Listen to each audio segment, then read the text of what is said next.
ઠાકુરજીએ જ ગીતામાં કહ્યું છે કે જ્યાં જ્યાં પણ તમને કંઈક મોટાઈ દેખાય, કંઈ સારું દેખાય, ત્યાં માનજો કે મારો તેજ ત્યાં પ્રગટ થયો.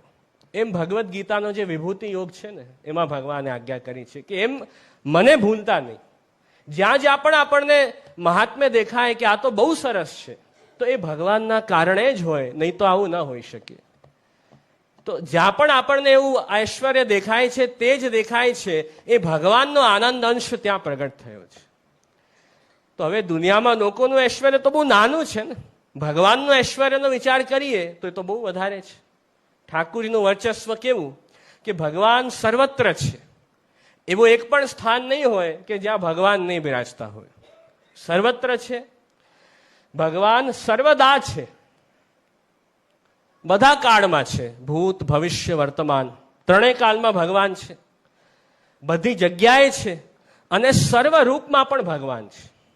તો ત્રણ વસ્તુ યાદ રહેશે: સર્વત્ર, સર્વદા અને સર્વરૂપ. થઈ ગયું યાદ? બોલી જાઓ તો એકવાર. બરાબર, બહુ સરસ.